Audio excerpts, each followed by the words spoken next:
All right, hello and welcome back. If this is the first video you've seen of mine, there are 10 videos prior to this in this little mini series, but I'm Bray, I'm a diabetes coach, and today I'm going to talk through what I would do if I was diagnosed with pre-diabetes today.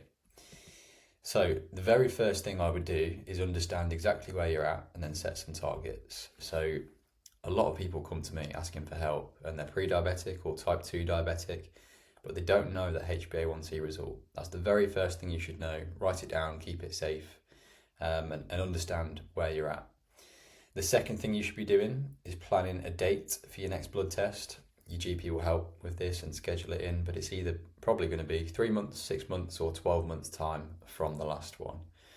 I would always push and try and have it as early as possible so you can make those changes, know you're on the right track, or get it down as soon as possible.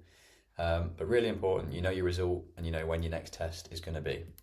From there, you can then set some goals on what you'd like to achieve in that time, not just with your blood sugar, but maybe you're also looking at weight loss or waist circumference or fitness levels or whatever else it is, but you can set those targets and have a plan and a time frame in mind.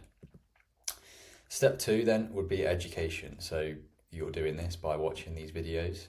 I would complete this mini course in full, take some notes, and then also do your own further research. You could also inquire with us about our one-to-one coaching for some more personalised advice and recommendations. I'll talk more on exactly what we do in the next video. Step 3, again, is what we do with our clients, but is to analyse what's currently going on. I would track your food intake for at least a week.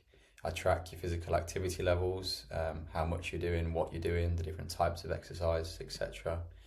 And then I would assess areas that you need to prioritise or make a change or improve and tweak certain things.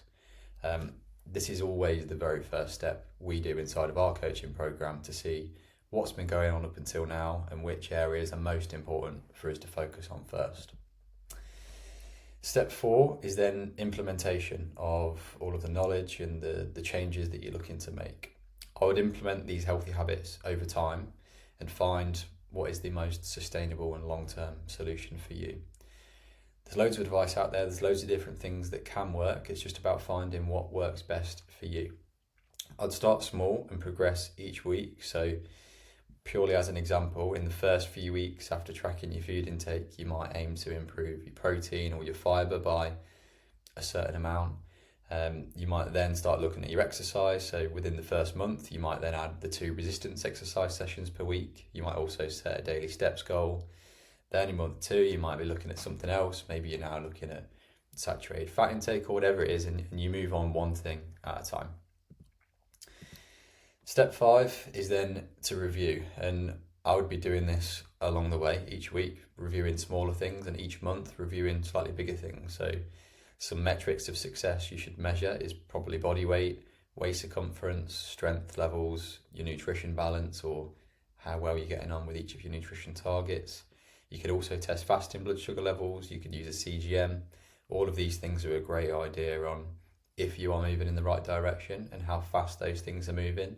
And it gives us a fairly good indication of what's going to be going on with your HbA1c.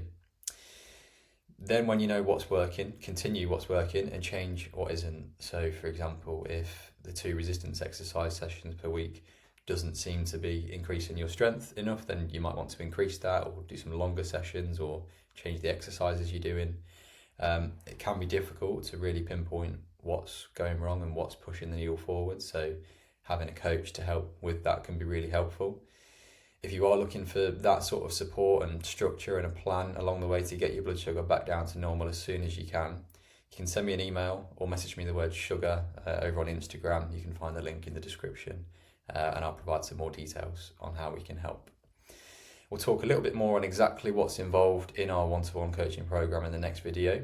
So I'll see you in that one.